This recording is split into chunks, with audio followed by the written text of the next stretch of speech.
Hello, everyone. Good afternoon.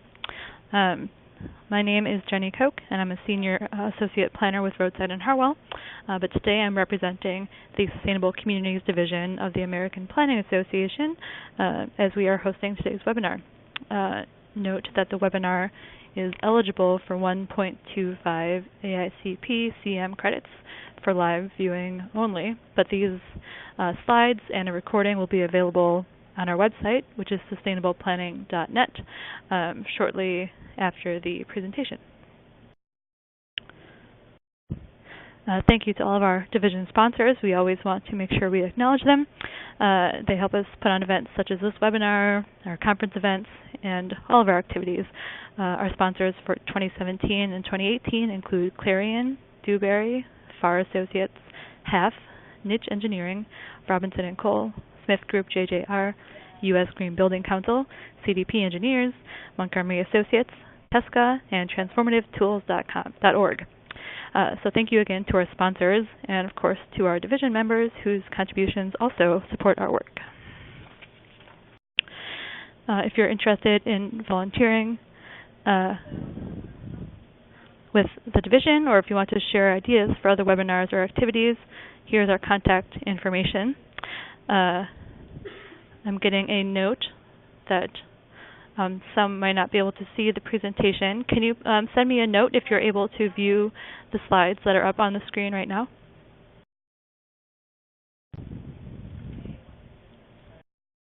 Great. Okay. Thank you, everyone. Those of you who are having some issues, I'll reach out to you after I'm done with the introduction, and we'll try to get that fixed for you. But I did want to also, besides showing our division contact information, let you know that we're welcoming our new chair-elect, Matt Buchin, who will take over for Scott Turner in the new year. So soon you will be seeing his name on our information as division chair. Before we get into our two project representative discussions, we want to give some information about the Awards for Excellence in Sustainability for 2018. We just released the nomination packet last Thursday, November 9th, and nominations are due January 18th. So you have a couple of months, but we want to go over the information because we have changed a few categories this year.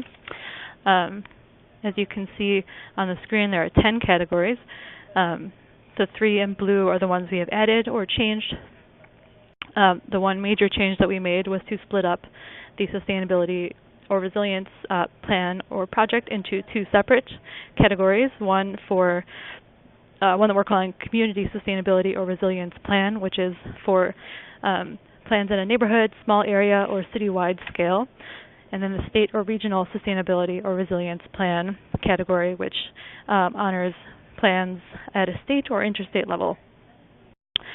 The third new category this year is a Student Sustainability Project or Paper category, which we've added because we have a lot of new student members, which we're very excited about, and we hope that they consider submitting for that award.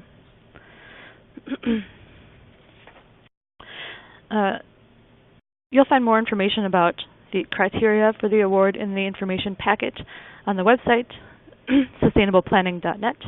But there are sort of 5 general areas of criteria that you will find in there. For most of the categories, the leadership and sustainability criteria are slightly different since that's focused on an organization or individual rather than a specific plan, project, or tool. But these are the general areas that we're looking for. Within these, there are certain elements that we'd like you to address in your application, and all submissions will be judged by a panel of experts against the set of criteria that we describe for each category. So again, please take a look at the information packet for more information in these areas. You can find that on our website, which you can reach in several ways, one of which is going to sustainableplanning.net. You can also go to the URL currently shown on your screen. As I said, they're due in January, and you will be uploading them to a Dropbox link that is accessible via the information packet. So we've tried to streamline that award submission process this year. You'll find more information about that, but you can always contact our awards coordinator, which is me, via my email, which is shown on the screen right now. And if we do get a lot of frequently asked questions, we'll make sure to put answers on the website, so feel free to check there before you send us an email if you do have questions that arise. All right, we're looking forward to seeing what we get for this year's awards, but going back to today's webinar, we have two speakers to represent two of our award winners from the 2017 Awards for Excellence in Sustainability. And so we have two very different types of projects. First up, we have representatives from the Maryland Department of Housing and Community Development, Division of Neighborhood Revitalization, who was the winner in the Leadership and Sustainability category. And they'll be discussing some successes, innovations, and lessons learned from their Sustainable Communities program. Speaking about that project will be Kevin Baines and Mary Kendall. Kevin is Director of Community Programs within Maryland's Department of Housing and Community Development's Division of Neighborhood Revitalization. And in that role, he is responsible for administering several of the state's premier revitalization initiatives, such as the Community Legacy Program, Strategic Demolition Fund, Baltimore Regional Neighborhood Initiative, and Sustainable Communities. Mary currently works as a program officer in the Division of Neighborhood Revitalization with the State of Maryland Department of Housing and Community Development. She manages the department's Sustainable Communities and Maryland Business Recovery Storefront Improvement programs and supports various economic and community development efforts throughout the state. For the second project, representatives from Atlanta's Lindsay Street Park project, who was the winner in our Sustainable Park Recreation or Open Space Project category, will discuss how their community-driven process and other similar processes that they've used have emphasized the importance of local knowledge and the needs of those that have been traditionally the most affected by environmental degradation and injustices. So again, we have two speakers for this project. The first, or one of them, Shannon Lee, has been with the Conservation Fund since June 2010 and is the Urban Conservation Manager. She leads the Parks with Purpose initiative in Atlanta. The initiative focuses on development of new parks and green space projects that deliver equitable outcomes for some of the city's most underserved communities. Daryl Haddock has over 20 years of professional experience as an environmental scientist. He is currently the Environmental Education Director for West Atlanta Watershed Alliance, where he coordinates educational programs, community outreach, and citizen science research activities, and participates in their day-to-day operations. So, we are hoping to have time at the end of the webinar for questions. Please feel free to submit them via the chat module. And if you would like a specific speaker to respond to your questions, please make sure to include their name in your question, and I'll pass it along. We'll do all questions at the end of the presentations. So with that, I will pass it over to our first speaker. Yes, hi. This is Kevin Baines from State of Maryland Division of Neighborhood Revitalization. Mary Kendall is here, and we'll click through the presentation. I think everyone can see the PowerPoint, so without further ado, I'll begin. Just want to say, here in the state of Maryland, we have been in the business of trying to revitalize neighborhoods for a while. Back in the mid-'90s, we actually started out under the leadership of Governor Parrish Glendenning, who's gone on to do many things in relation to smart growth, and he, in fact, started with something called designated neighborhoods, where we did some analysis of what the best use of state funds would be to help revitalize old, aging neighborhoods, and at the same time, also take a look at the yin and yang, and also put programs in place that would help preserve some of the farms and forests. We here in Division of Neighborhood Revitalization worked on the, on the urban side, but we had also folks at our Department of Natural Resources working on the rural side, trying to also preserve the open space. So designated neighborhoods was our first attempt back in 1995 to really focus in on where investments make sense.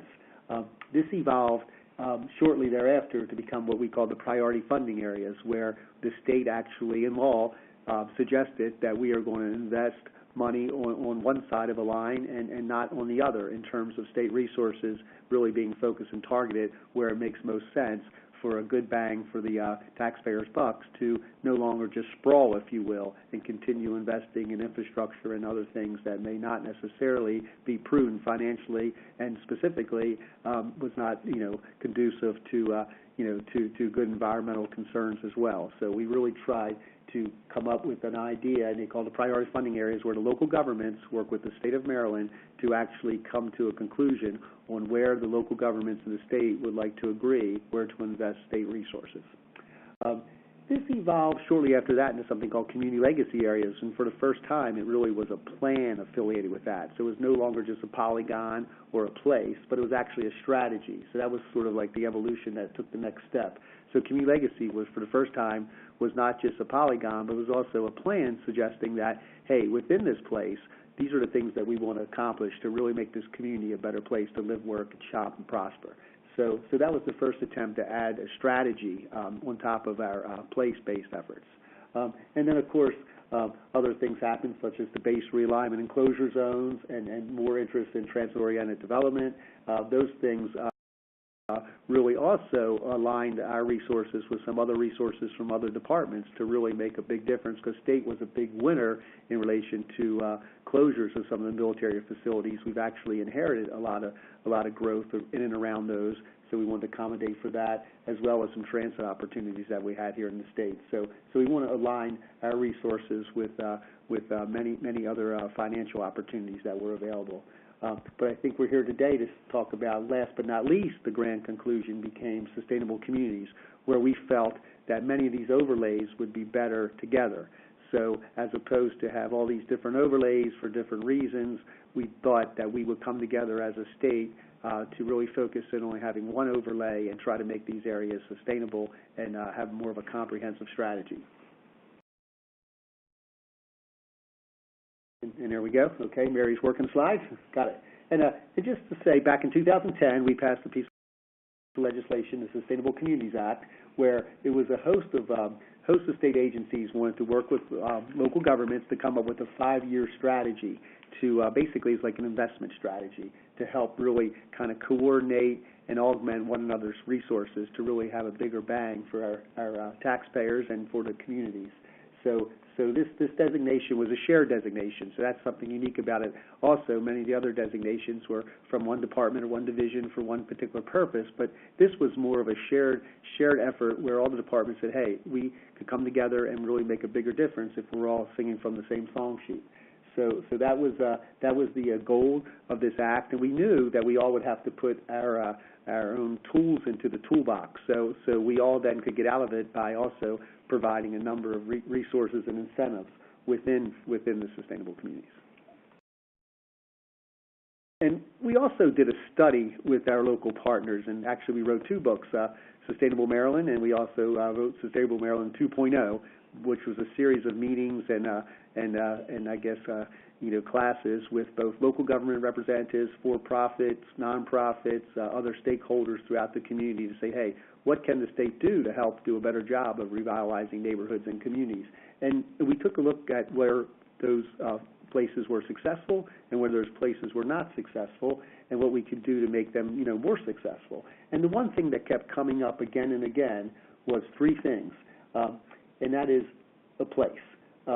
If everything's a priority, nothing's a priority. Most successful revitalization strategies really had a clearly defined place.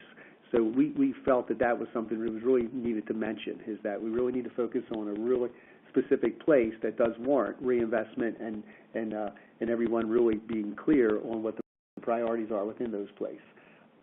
Next was strong local leadership. Again, like my philanthropic friends say, we don't give money necessary to projects, but we give money to people. I mean, people really made it happen. So good local partners that really, whether it be the mayor, whether it be the town administrator, whether it be the planning director, other investors in a particular neighborhood, those partners were really key to where revitalization happened. And last but not least, since we're planners here, the most important thing was a plan. So it also was best when we noticed there was a really well thought out plan, not just a comp plan, not just some vague notion of what you want to do, but a real investment strategy. So those 3 things, people, place, and plan, were the three really keys to in Maryland to really take a look at where successful neighborhood revitalization was happening. And not every neighborhood is trying to do the same thing. And this little diagram here sort of suggests there are really, we've also noticed there were really three major pieces of this pie that we want to mention, is that there were some communities, and I think we all think about this, where they really wanted to kind of reverse their social, economic, and physical decline. You know, many industrial cities like Baltimore and others have declined in population and have aging infrastructure. So many of our communities really just want to do what they could to kind of snap back from loss of population and other social ills. And so many folks kind of want to reverse that. So we noticed many of the strategies really were about going from that point to a better point. But also, we also noticed, sort of like the neighborhood housing service model, there were many neighborhoods that really just wanted to sustain and be stable. You know, they saw some statistical indices of slippage in terms of whether it be home ownership percentages, whether it be, value of homes. So they really just want to put some things in place to stabilize those communities. So we really worked a lot to say, okay, their strategy is not to go from a point where that's below what they want, but it's really a quality of life where they say, hey, if we don't do something now, we're going to lose this quality of life. So stabilization of communities was also very important. And also, there's some people that want to go from good to great. You know, like in Maryland here, for example, the city of Frederick. Great, good city, but they have done some really great things to really, kind of build on the momentum of being more of a D.C. suburb now and being able to capitalize on location and infrastructure investments. So there are many folks that were doing good, but their strategy was, hey, but we could do a lot better. So I think these are three categories that really help with, neighborhood revitalization and sustainability. And the six action plan components that we put together for our Sustainable Community Action Plan pretty much are the sustainability principles that you know from the federal government. So the orbiting ones should all seem familiar to you. But as we'll see, this requirement of doing a 5-year plan for sustainability, we basically followed the model of the federal model with these six components. And again, this was also a really good engagement with our local partners, because while we're the Department of Housing and Community Development, many of our partners, of course, brought to the table the transportation expertise, the economic development expertise, and so on and so forth. So this was a really good way to engage all parties across the aisle. And we did this, like I mentioned a moment ago, by engaging all the departments that we could. In Maryland, we have something called the Smart Growth Subcabinet. So these are agencies that are concerned with smart growth and sustainability throughout the state. And those agencies, as you can see, clearly us, Department of Housing and Community Development, but clearly Department of Planning, Department of Transportation, Department of Natural Resources, Department of Commerce, and Department of Environment. These six agencies sit around as the subcabinet on smart growth, and we actually have the ability to staff it, and it's called the Coordinating Committee. And the Coordinating Committee are basically the line staff of these agencies that live and breathe this stuff. And so this is a great resource for designating the sustainable community areas. So the applications technically come into our department, but we don't work in a fishbowl. We work across the aisle with all these brother and sister state agencies to really help identify strengths and weaknesses of applications and resources that could be brought to bear. And so the approval process is actually at the Smart Growth Subcabinet level, and we staff that process, but we certainly do it in coordination with all of the other state agencies. And not to get into the specifics of this slide, but just to be clear, there are many programs of all of our other sister and brother state agencies that could be an eligibility criteria for resource, or it could be, in fact, sweeteners in some cases.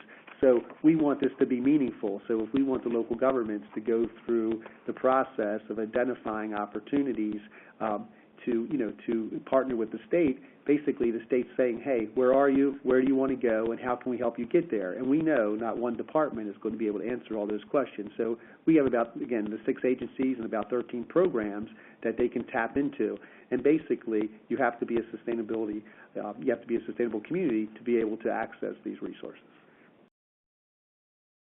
And currently, I think I'm going to be handing this over to Mary in a minute, but just in conclusion of my first piece of the program, As you can look around the state, the priority funding areas, as you can see, are the dark color, and the sustainable community areas are orange for the Orioles, of course. And we have approximately 105 sustainable communities now. And again, the sustainable communities need to be within the priority funding area. So the priority funding area is the larger net, saying, hey, here's the bigger net where the state's going to invest or not invest. But within that net of where we're going to invest, we even zero in even further to really identify areas of opportunities to really make them sustainable and great places to live, work, and prosper. So with that, I'll turn it over to Mary. Thank you.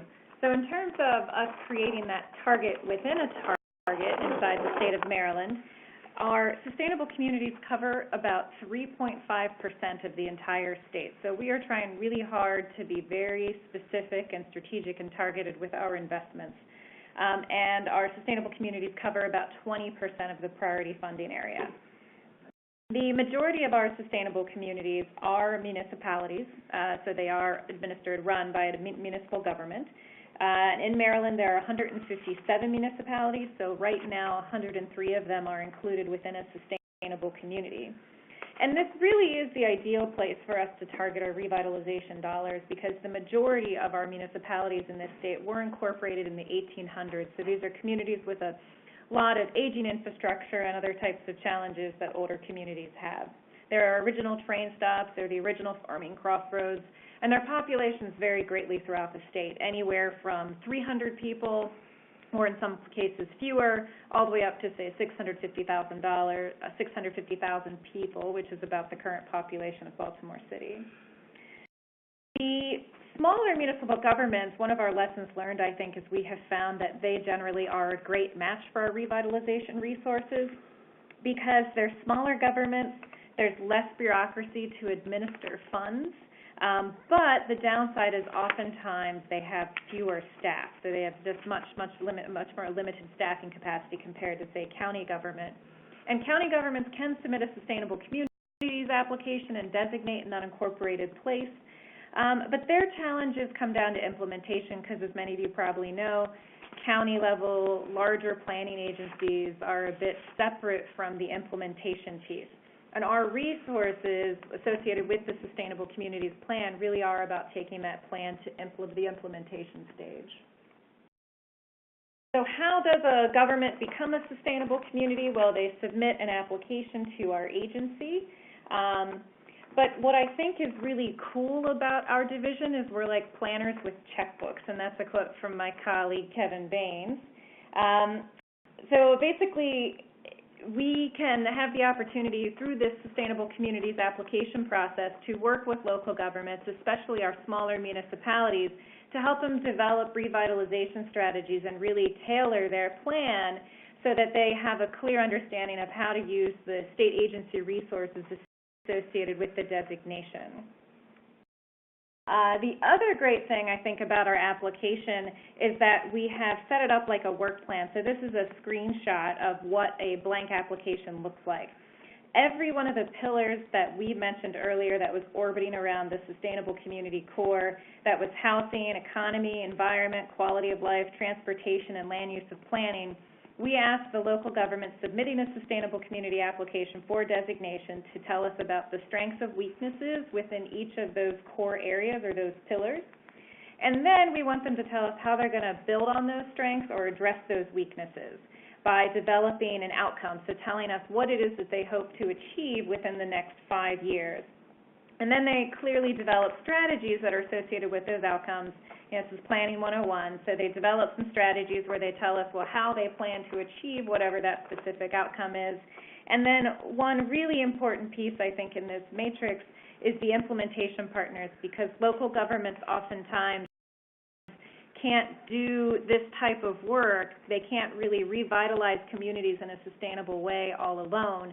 They definitely need nonprofit partners. They need the private sector, and that implementation partner column in the Sustainable Community application helps them to really think about who else do they need to bring into this 5-year revitalization strategy. So now we wanted to take just a few minutes to tell you a little bit about some of our success stories. So again, the Sustainable Communities program started in 2010. All sustainable communities have to submit a renewal application every 5 years. With that renewal application is a report. And we have gotten so far some really great feedback in terms of what a lot of our local governments have accomplished and how they've been able to connect our resources, use our resources for projects, and how those projects then have been connected back to their original Sustainable Communities Plan. So I just wanted to share some stories from 3 different communities throughout the state. The first one is the city of Hyattsville. Hyattsville is located just outside of Washington, D.C. in Prince George's County. Hyattsville, it's much like many other inner ring suburbs that are located within the Rust Belt. They have great access to a population center, and they even have 2 metro stops that are located either within their municipality or just outside of it. And it's older. The municipality was incorporated in 1886, and the population currently is about 17,500. A few other of what I call the usual challenges that we experience in some of our inner ring suburbs and throughout the Rust Belt. A lot of aging, dilapidated building stock, a lot of awkward lots that really aren't great for redevelopment. Major highway, U.S. Route 1 is their main street, which has resulted in a lot of auto-centric buildings and businesses that, of course, are now no longer in business. They went out of business years ago as population decreased in the city of Hyattsville. And they have their housing stock is some World War II bungalows, some really beautiful large historic homes from the Victorian era, and large lower-income multifamily properties. But they have a lot of really great strengths as well. Again, that location, close proximity to a job center, Washington, D.C. They have an arts and entertainment district, so they have a really great group of artists working to try to make this a better place to live, a more exciting place to live. And they had partners. The local government, it is a municipality, they're strong and they have great capacity, but they had a couple of local community development corporations who have been really helping to lead the revitalization charge in this particular area. So that's been a huge asset for the success of their revitalization. But in terms of their Sustainable Communities Plan, overall what they said they wanted to try to do was encourage non-vehicular use and connectivity to their metro stations. They wanted to try to enhance their historic arts and entertainment district and, of course, figure out ways to reuse their vacant commercial buildings and spaces and even create redevelopment opportunities because they are a landlocked municipality. The only way that they're going to grow is through density. And by the way, this particular slide, this isn't their entire plan. These are just some of the highlights of their desired outcomes that they had wanted to achieve 5 years ago. So then how they connected these specific strategies to our dollars and how it was how they revealed themselves at the project level. One thing is that we gave them a $350,000 award to promote infill development. So this was a really great opportunity to build on the success of a private developer who had acquired parcels along Route 1 to increase, add some more housing stock. They added condos and townhomes, but they said, hey, we've got this really great dense housing development here on Route 1 where you already have a great infill development project, but we don't have any retail. And the cost to upgrade all of the infrastructure, the sidewalks, the water sewer lines, that is becoming a little bit of an unrealistic expense for us because of all of the funds that we just had to dump into these housing, this new housing, new construction. So the City of Hyattsville came to the state, not just our agency, again, we're working with other state agencies, also worked with the Department of the Environment, Department of Transportation, Department of Commerce, and said, can you help us improving the infrastructure so we can now have some retail that'll help make this housing development more successful. So we were able to support them with funding from the state for that particular project. Also, the City of Hyattsville in their Sustainable Community Strategy said they wanted to reuse and occupy vacant commercial spaces. So they used one of our grant programs to run and administer a facade improvement program that they've been able to use for some really, really transformative, impactful facade improvements. So some local governments choose to give $5,000 here, $2,000 there for a new sign or a new light on their Main Street facade improvement program. But what Hyattsville did that was different is they allocated much larger awards to these transformative projects. In a place like Hyattsville, where so many buildings target the auto industry, there needed to be significant investment put into these buildings. One was this coffee shop called Vigilante Coffee, where they did a great job transforming the front of that building. You can see the before picture to the during to the after picture. It's now a really hip, popular coffee shop. And then also Pyramid Atlantic, because they wanted to build on that arts and entertainment district. And I'm going to jump over some of these slides because we are only supposed to be about we're only supposed to give a 20-minute PowerPoint presentation. But we have so many really wonderful stories of what the City of Hyattsville has done in the past 5 years to really to try to revitalize it, and how they've used our resources to achieve their revitalization strategy in a sustainable way. I'm going to, Salisbury, that's another community that's located on the eastern shore of Maryland. It's just south of Delaware. So old farming community, but it is the county seat for this county in which it's located. They do have a fairly large population. It is the largest city on the eastern shore, and they're fortunate to have a university. But however, what they have done with their sustainable community resources is they have built on their strength of their parks. And again, not only they've used plenty of our department's resources, but they've also used resources from our Department of Natural Resources to build pocket parks and improve their existing recreational amenities, which they did by making some improvements to a basketball court. They also did a skate park. So they've done a lot of really great projects using state resources, again, in a targeted place in a very specific way. And now I'm going to ask my colleague Kevin Baines to quickly tell you a little bit about one of our communities from Western Maryland, in Hagerstown, as to how our resources have been a huge support to them over the past 5 years. Sure. And Hagerstown is also a county seat of Washington County, and I think the first slide kind of nicely illustrates kind of within the town boundaries, and the sustainable community is smaller than even the center of the donut, focusing on arts and entertainment district and the Main Street community, which they are a Main Street community, as is Salisbury. So we also administer the Maryland Main Street program here in our division, and we have 28 of those throughout the state of Maryland. But Hagerstown is a success story in that it was a sleepy town that was losing population in the 70s and 80s, but has been really snapping back and seeing an increase in population over the last, since 2000, the population has been ticking up, and now outside of Frederick is now the second largest town on the Eastern Shore, and they have, in Western Maryland, and they have a great bones, if you will. They have a great downtown, great old buildings that are absolutely gems. So we've been doing a lot of good things in downtown Hagerstown. They also, have some challenges. A lot of rental units are downtown. 72% of the sustainable community stock is a rental. So we do have a lot of rental. But they do also have a lot of great underutilized upper stories.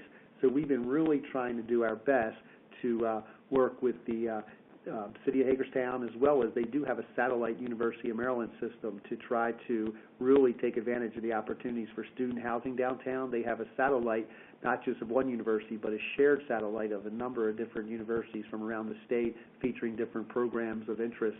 So this has been a very, I think, a huge success that we invested in years ago. We did the downtown plaza to try to create an urban kind of campus feel, and we're currently doing that now, working with this, since they are an arts and entertainment district, we're doing that now, working with their School for the Arts at the high school level, as opposed to that being in a building on a piece of grass outside of town. We're actually putting the School for the Arts right downtown in a historic building and connecting it to their historic Maryland Theater. And we're currently working on that project now, where we're helping to raise a few buildings and make the connection between these two facilities, and also put another plaza downtown for the students of this effort. So it's been a great downtown revitalization effort.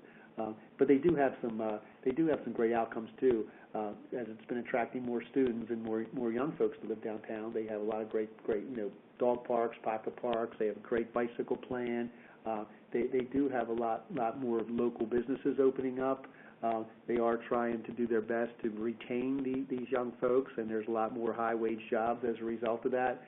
We're doing our best to increase home ownership rates in general, but there's a lot of great projects and a lot of great things happening. Unlike Baltimore, it doesn't just have a dense row home community. It does have some row homes. It does have some brick row homes, but also has some really great Victorian single-family houses that are large and very desirable and pretty affordable by most standards. So great housing stock all throughout the city that we've really been able to build upon by providing some acquisition rehab incentives to encourage first-time homeowners and to provide some below-market grants and loans to fix up some of these great houses that may be overlooked otherwise. And again, as I touched on a few of these things already, we've been doing a lot of work with facade improvements, really sprucing up the downtown.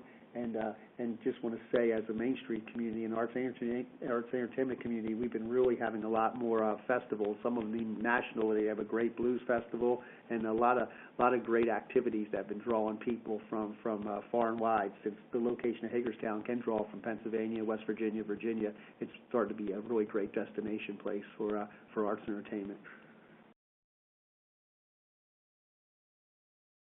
Okay, and that concludes our presentation. I think we're going to wait till the end for questions, so thank you. Great, thank you so much. We'll invite Shannon Lee to speak about some of the programs related to Lindsay Street Park. Shannon, you may have to unmute yourself on your phone. I think I accidentally muted you. Just hit *6. All right, can you hear me? Yep. All right, great. All right, thanks, Kevin and Mary. That was excellent. Nice to learn about the other projects. So I'm going to start, and Daryl's going to jump in along the way, but I want to give a little overview as to who the Conservation Fund is. We are a national organization. We've protected nearly 8 million acres all across the country, so we work in every state, and we've been around since about 1985, and we really focus on bridging environmental conservation and economic opportunities for local communities. Here in the Atlanta area, we have been working on behalf of the City Parks Department since about 2003, acquiring land for new parks. I mentioned our national program, so we buy everything from small city pocket parks up to lands for our national forest and sort of everything in between.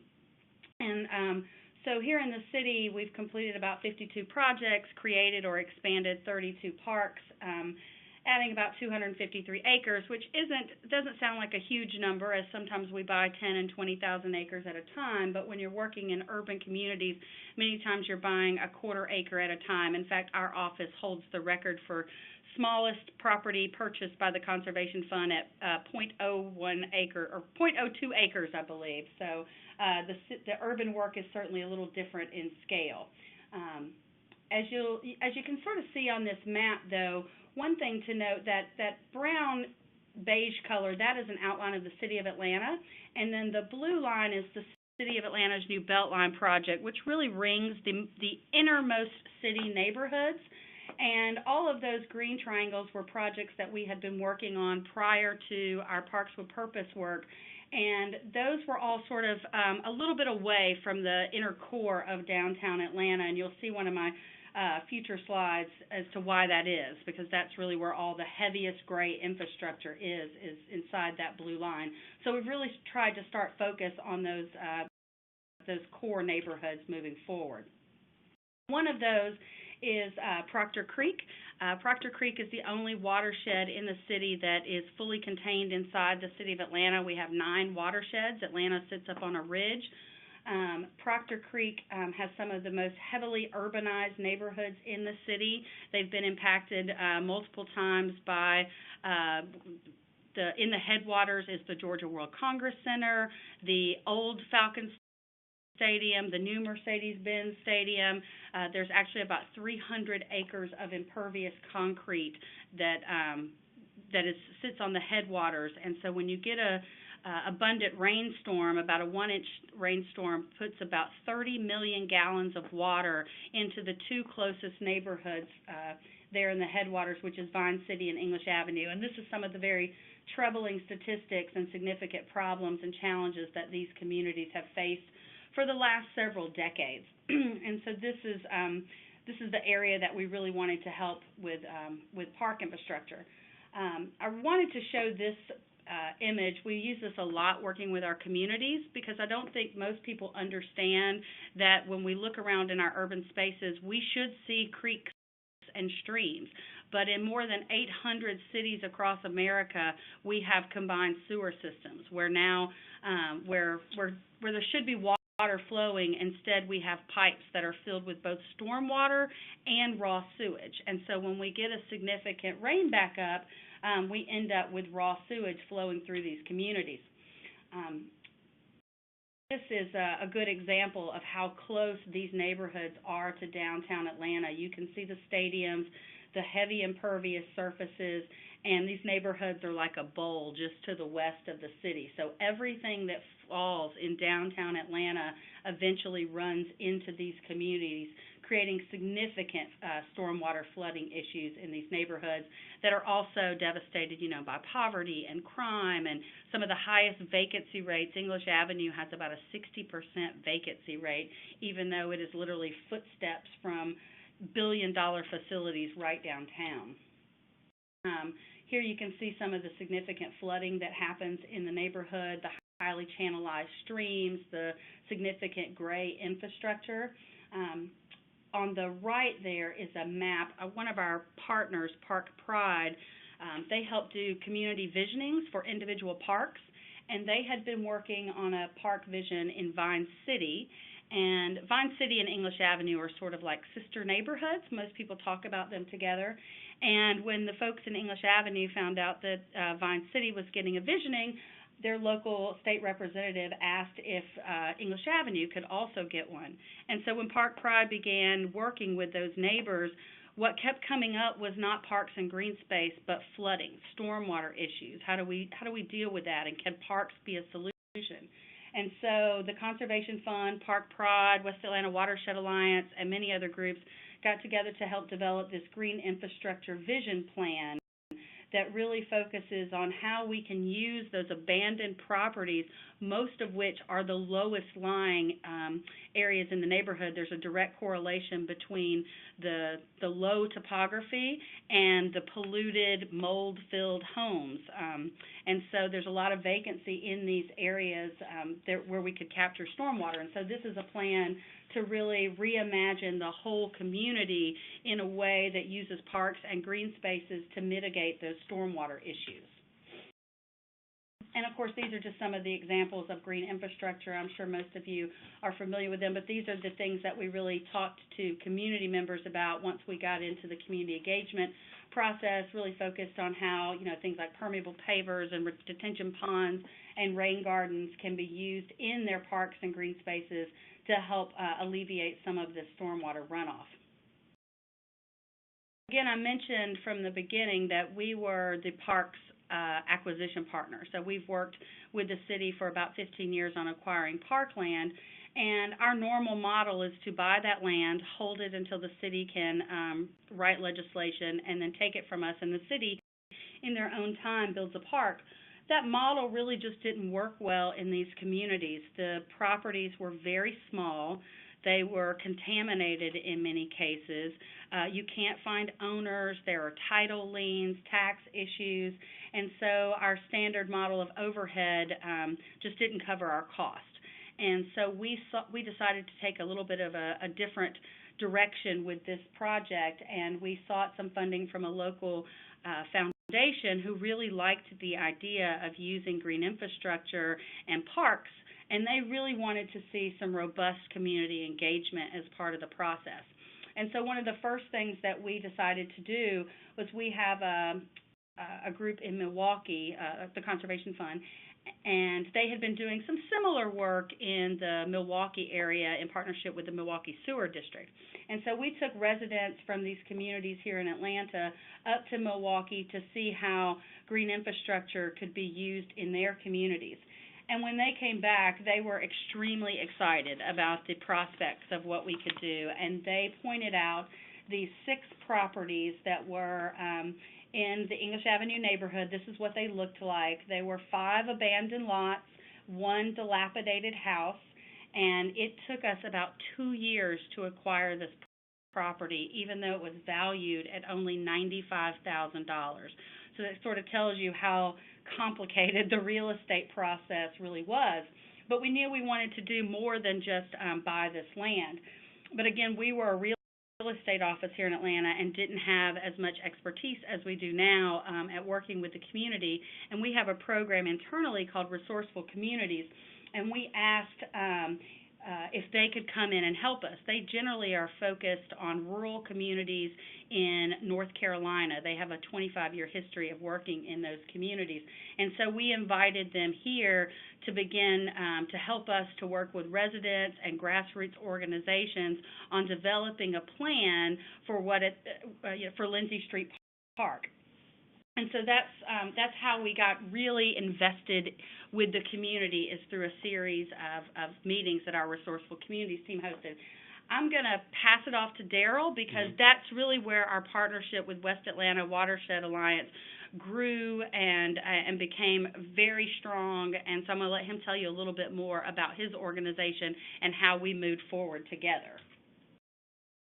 Well, good afternoon, everyone. My name is Daryl Haddock, and I work with a group called the West Atlanta Watershed Alliance. And Wawa's been around for about 20 years. We steward 3 urban watersheds that all flow into the Chattahoochee River. Proctor Creek, as was mentioned, is one which is our most urban, but our initial work started in our southernmost watershed, the Utoy Creek watershed, which is much larger.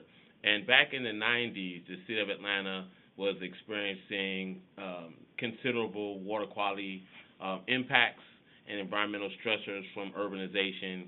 And so an organization called the Chattahoochee Riverkeeper, at that time the Upper Chattahoochee Riverkeeper, sued the city as a Riverkeeper organization, and we had a consent decree. And so a lot of the technologies that were being kind of lifted up were all great infrastructure predominantly. And so the community felt as though they'd like to see, another approach that wasn't so expensive, that maybe helped to maintain the integrity of the community. And so Wawa was able to successfully separate the Utoy Creek watershed. And what that taught us was that we really wanted residents to speak in their own voice, to find and be a part of the solution making, and to sit at the decision making tables. So it became very evident to us that the Conservation Fund approach that the Resourceful Communities Project kind of allowed us to have really spoke to the way we wanted to see capacity building and self-efficacy happen in these neighborhoods that were experiencing environmental stressors. And so we welcome the opportunity to partner with the Conservation Fund. And so you'll see the slide. It really shows kind of what the demographics are in the community in question, and how these, for many, many years, decades almost, although they were the largest population experiencing these environmental stressors, they weren't really at the decision-making tables. A lot of the processes were very top-down. And so this gave us an opportunity to take these systematic institutional disenfranchisement that occurs in these communities and unpack it in a way that help all of us who are going to work together understand, kind of what is the landscape of structural and institutional racism, and how does it play in, especially in terms of environment, and how does it continue to leave people kind of disconnected from things that would improve their quality of life. And when we saw that the Conservation Fund was embarking on this approach, it really opened that door to say, we really want to see where this is going. We really want to be a part of this new grassroots opportunity to leverage green infrastructure. So the next slide kind of speaks to the triple bottom line approach that we really see. Putting green infrastructure improvements into communities kind of allows us to kind of build a framework on. So we know that there's environmental issues that these improvements can help to deal with. That we look at stormwater capture, also improves quality of life, habitat restoration and pollinator gardens, improves the ecological frameworks, and we also get to transform blighted lots. And so you see some pictures where we get these environmental improvements by putting in these pollinator gardens and native gardens that also act as bioswales that help to reduce the amount of impurities and pollutants that go into our urban surface waters, but also alleviate a lot of the flooding that goes into our combined sewers. We get the capacity relief of moving that storm water and not necessarily introducing it into our great infrastructure. We get the economic benefit because we had elements of workforce development and workforce training. We were actually able to employ local residents, and we actually were able to do that in terms of general construction skills, but also in the park build-out. A lot of the work that local residents, young people participate in with the deconstruction and of the homes, pulling out materials that could be recycled and repurposed, and that helped to build the soft skills and financial literacy of those members that participated in that economic development workforce that we were able to build in that project. And then lastly, the social justice elements, which these communities oftentimes rarely get the capacity to address. So community leaders were involved at all phases of the park design and park implementation process, which almost never happens. Certainly not in the city of Atlanta. You know, parks and other types of development projects are kind of designed and conceptualized away from the community, and then there's some kind of community engagement process, and folks just kind of check the box with certain consultants or others. And so the people who live around these projects oftentimes don't get to participate at that level. And so their local knowledge is oftentimes lost on the academic and scientific rigor that goes into these projects. We really wanted to see people be able to speak in their own voices about what were their lived experiences with water and flooding. And then because that local knowledge would be included in the design, they would actually be seen now as subject matter experts. And then lastly, we created a lot of citizen science opportunities. So we really wanted the residents to build their capacity to be seen as subject matter experts. And how do you do that? You elevate their knowledge. You teach them how they can collect water samples, be involved in the habitat restoration activities. Our residents participated in mold studies to quantify and capture the data on just how much water and moisture was moving in through their community. And so we had, lots of different ways that we were able to engage and amplify the public participation, so that now we created this model that we feel, moving forward, really builds the capacity of local participants to be a part of the process from cradle to grave. They're not just kind of we build it and they'll come. They get to be a part of the design, the implementation, and then they get to celebrate and take ownership of these projects once they're installed. And we really feel like that approach makes a lot of sense moving forward for communities like ours. And I just wanted to quickly add, once the park is built, that's certainly not the end to what Daryl was getting to. We've been actively working with our partners like West Atlanta Watershed Alliance and others to host STEM-based science festivals in the park. We have someone who comes out still. There's a small tributary that runs across the property. In fact, Miss Juanita here with the turtle in hand at the top, she comes out every Thursday and collects a water sample. I've seen her post on her Facebook page where she has pulled out an entire grocery cart, this little woman, out of the stream. She is a force to be reckoned with. We've also had, we've developed what we're calling the Atlanta Watershed Learning Network out of this project, and it's pairing residents in both Proctor Creek and Entrenchment Creek on learning opportunities. So it's really been about building the park while also really building up the local community. So all of that, we got a real park out of this. Again, this is just about 1.2 acres. This neighborhood had never had a single park. In fact, while we were originally planning for this, we were looking through some historical documents with some artists that were helping us on a community engagement project, and they found records from the local historic black universities and colleges. This is right near Spelman and Morehouse and Clark, Atlanta, and residents had a sit-in in the 60s demanding a playground for this neighborhood. There wasn't a single playground or swing set. That was in the 1960s. They did not get a park until 2015 when Lindsay Street Park finally opened. So there's not only the physical place where kids can play and people can gather, but this neighborhood and community is the heart of the civil rights community here in the city of Atlanta. So there's this connection to the beloved community, and there's a lot of social capacity that comes out of developing these projects in this way. We've also been working on habitat restoration. We have pollinators. We had one of our little neighborhood kids counted 32 monarch butterflies now in our park. We've also been able to collaborate with a wealth of partners.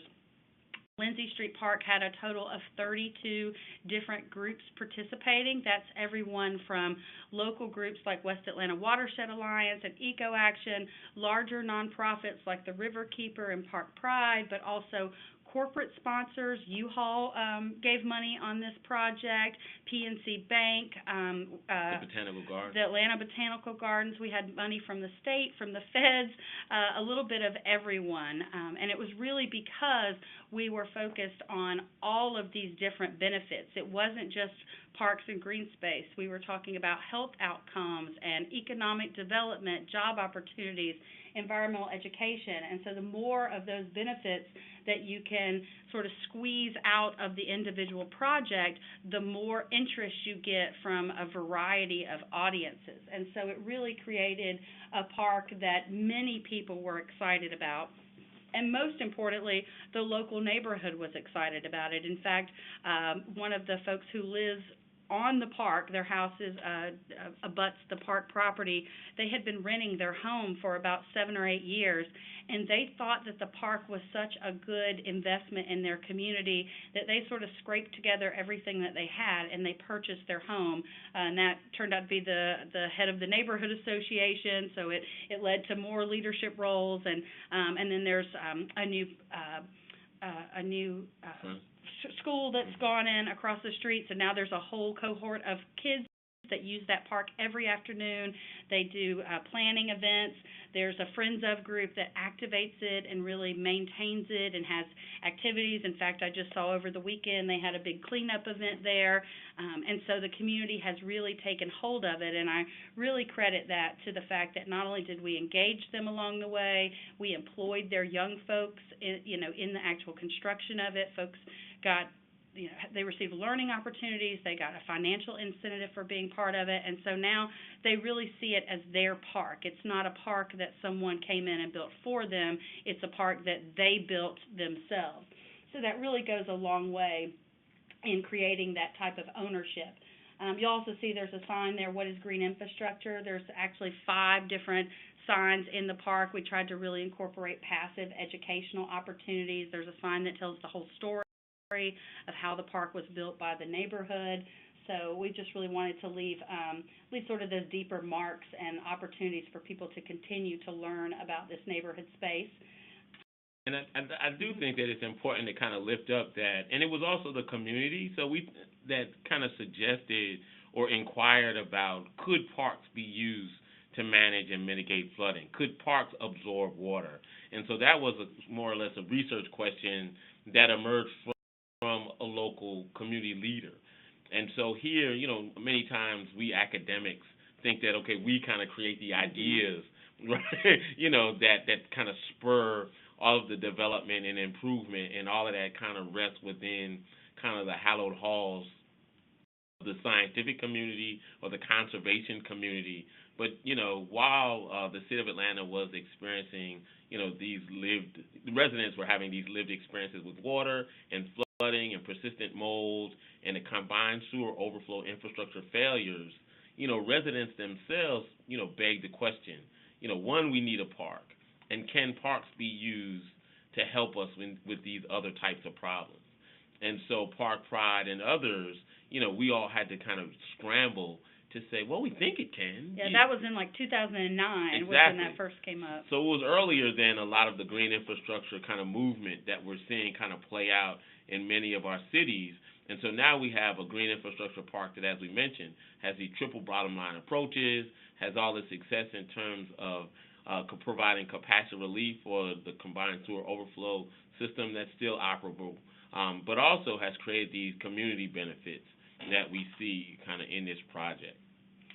Yeah, and then the only other thing that I wanted to add was that we are really seeing this as a model for other parks. So out of the Lindsay Street Park project has grown what the Conservation Fund now calls our Parks with Purpose initiative. And we actually have now completed an additional park in the Vine City neighborhood. Lindsay Street Park opened in October 15, and Vine City Park opened in May of 2016. This utilized the same workforce training group, so the young people who built Lindsay Street Park also helped to expand to more than double its size Vine City Park. And we're currently now working with neighbors on the next project, which is Boone Park West. You can see there in the image that the area is flooded. That flood picture happened after about less than a half inch of rain.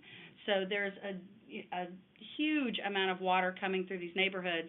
And this Boone Park West vision plan here, again, was done through the same community-driven process. We're going to be employing people to build it out. And this new park is going to capture 7 million gallons of storm water annually. So we're excited about that project. We begin remediation in January and hope to have the park complete by the end of the year. In addition to these two parks that are modeled off of Lindsay Street Park, the Conservation Fund is now looking at ways to do this in other cities.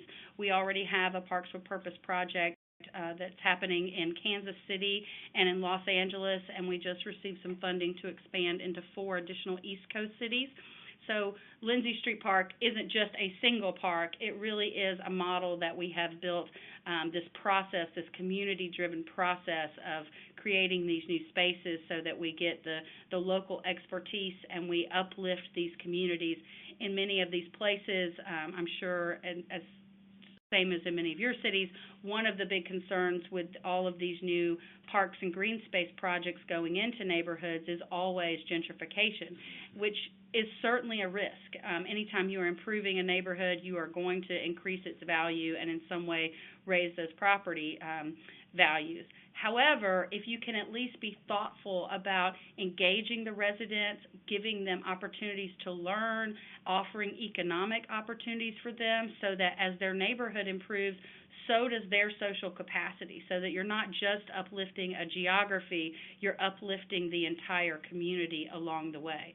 And there's certainly no perfect answer to gentrification, but it's, at least I think from our perspective, it's certainly better if we can try to engage and involve the community all along the way so that we can be responsive to their needs, their concerns, their expertise. As Daryl mentioned, it's just really critically important that we incorporate all of those very authentic community ideas.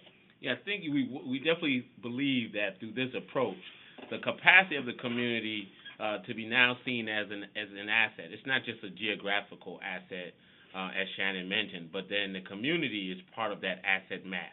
The community is now part of that restored habitat.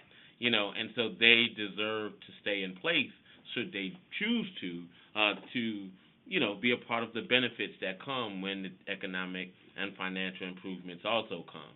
And so we feel like those indigenous communities that have suffered through a lot of the disinvestment, disenfranchisement, now hopefully will get to remain in place in situ for these kind of bottom line approaches that raise the quality of life of all that are in these communities.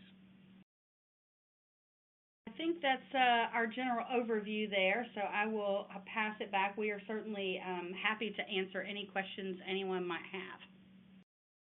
Great. Thank you so much to all of our speakers. We do have a couple of questions. We have about 10 minutes left, so if you have other questions, feel free to submit them, and we'll try to fit them in. The first couple of questions go back to sort of the first presentation, thinking about sustainability at a citywide or community scale. And we had a question from someone who I believe is a graduate student who is working to compile a community sustainability report with suggestions for local policies. And they're wondering if there's a resource that you would recommend for them to reference to sort of establish a list of steps to work towards sustainability, and some suggestions for policy. And I have some thoughts on that as well, but Kevin or Mary or any of our speakers, do any of you have some insight? I'd have to spend a little more time thinking about some good resources for specifically compiling a report. Off the top of my head, I can't think of anything. Smart Growth Center, perhaps. There you go. Yeah, the University of Maryland has a Smart Growth Center. National Center for Smart Growth. The National Center for Smart Growth.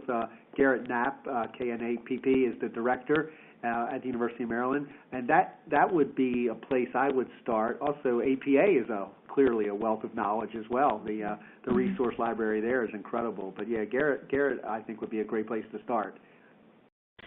Yeah, I think that's great information. And yeah, APA's Planning Advisory Service has things like the sustaining places, best practices for comprehensive plans. That might be helpful. I believe all PAS reports are free to APA members now, so that might work for you. And we've actually done a couple of other webinars in August 2015 and March 2017, looking at different types of tools. So if you want, check out our website. Those recordings and the PDFs are on there, and those provide some resources. There are a lot of different resources kind of looking at different ways to measure and assess sustainability. So I think you'll find there are a lot of options. The second question we had, again, for Kevin and Mary, in Maryland, how were you able to get the 6 participating agencies to agree to focus their resources in a coordinated way in a limited number of communities? Okay. I think Mary and I both have something to say here, but I think just to say quickly, I think it's back to the people piece.